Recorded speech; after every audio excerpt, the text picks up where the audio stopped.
ఏపీలో మంత్రులకు శాఖల కేటాయింపుపై ఇంకా సస్పెన్స్ కొనసాగుతోంది. మంత్రులుగా ప్రమాణ స్వీకారం చేసి 48 గంటలు గడుస్తున్నా శాఖల కేటాయింపు జరగలేదు. ఇప్పటికే 2 సార్లు మంత్రులతో చంద్రబాబు సమావేశమయ్యారు.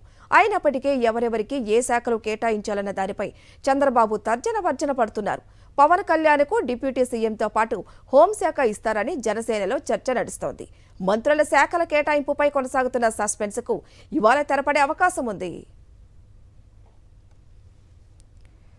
ఇక ఈ శాఖల కేటాయింపు గురించిన మరింత సమాచారం మా ప్రతినిధి వినాయకరావు అందిస్తారు. వినాయకరావు, చెప్పండి, ఇప్పటి వరకు కూడా శాఖల కేటాయింపుపై ఇంతవరకు స్పష్టత లేదు. ఎటువంటి ఉత్కంఠ కొనసాగుతోంది ప్రస్తుతం? ఇప్పటికీ కూడా మంత్రులంతా కూడా విజయవాడలోనే పాగా వేసి అక్కడ శాఖల కేటాయింపు మీద చర్చించుకుంటున్న పరిస్థితి ఉంది. దాదాపుగా 48 గంటలు అయింది. ఇప్పటి వరకు మంత్రులుగా ప్రమాణ స్వీకారం చేసి 48 గంటలు అయినప్పటికీ కూడా ఇప్పటి వరకు కూడా శాఖల కేటాయింపు మీద ఇంకా స్పష్టత రాలేదు. దాదాపుగా 2 రోజులుగా కూడా చంద్రబాబు నాయుడు కసరత్తులు చేస్తూ ఉన్నారు.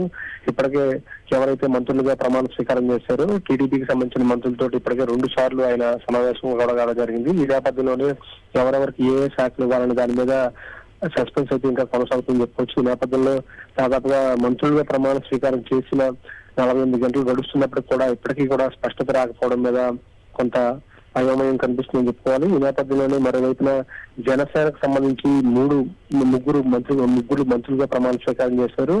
పవన్ కళ్యాణ్ తో పాటు ఆయన నాదెండ్ల మనోహర్, అదేవిధంగా కందుల దుర్గేష్, ఈ ముగ్గురికి సంబంధించి కూడా శాఖల కేటాయింపు మీద కూడా ఇప్పటికీ కూడా జనసేన తోటి చర్చలు కొనసాగుతాయని చెప్తారు. మరోవైపున జనసేన అధినేత పవన్ కళ్యాణ్ కు డిప్యూటీ సీఎం తో పాటు హోంమంత్రి పదవి వస్తున్నట్టు కూడా ఇప్పటికే జనసేనలో ప్రచారం జరుగుతుంది. ఈ నేపథ్యంలో హోంమంత్రి శాఖను తమ వద్ద ఉంచుకోవాలనేది తెలుగుదేశం పార్టీలో చర్చ జరుగుతుంది. ఈ నేపథ్యంలో జనసేన అధినేత పవన్ కళ్యాణ్ కు హోంమంత్రి ఇస్తారా, లేదంటే కనుక మరి ఏదైనా కీలకమైన శాఖ అప్పగిస్తారన్నది కూడా కొంత అయోమయంగా ఉంది. మరోవైపున నాదెండ్ల మనోహర్ సైతం గతంలో డిప్యూటీ స్పీకర్ గా పనిచేసిన అనుభవం ఉంది. ఈ నేపథ్యంలో కీలకమైన శాఖ కూడా ఆయన కోరుతున్నట్టుగా తెలుస్తుంది. ఈ నేపథ్యంలో ఆయనకు వైద్య ఆరోగ్య శాఖ కేటాయిస్తారంటూ ప్రచారం జరుగుతున్నప్పటికీ కూడా అంతకంటే కీలకమైన శాఖలు ఇవ్వాలంటూ కూడా జనసేన తరపు నుంచి ప్రతిపాదనట్టుగా చేస్తుంది. మరోవైపున కందుల దుర్గేష్ కు రోడ్లు భవనాల శాఖ అంటూ కూడా ప్రచారం జరుగుతున్నప్పటికీ కూడా ఆ శాఖ మీద కూడా ఆయన కొంత అసంతృప్తిగా ఉన్నట్లు చేస్తుంది.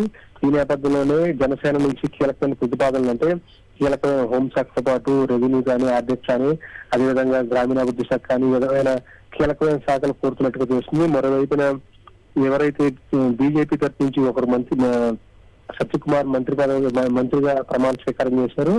ఆయన ఒక్కరికే బీజేపీ నుంచి అవకాశం దక్కిన నేపథ్యంలో సత్యకుమార్ కు దేవాదాయ శాఖ, బీజేపీకి దేవాదాయ శాఖ ఇస్తారంటూ కూడా ప్రచారం జరుగుతుంది. ఈ నేపథ్యంలో సత్యకుమార్ సైతం దేవాదాయ శాఖ తీసుకోవడానికి ఏమాత్రం కూడా సుముఖంగా లేరు. ఎందుకంటే గతంలో దేవాదాయ శాఖ ఎవరైతే తీసుకున్నారో ఆ దేవాదాయ శాఖ చేసిన తరువాత ఏ మంత్రి కూడా మళ్ళీ తిరిగి రాజకీయాల్లో రాణించిన దాఖలాలు లేవు.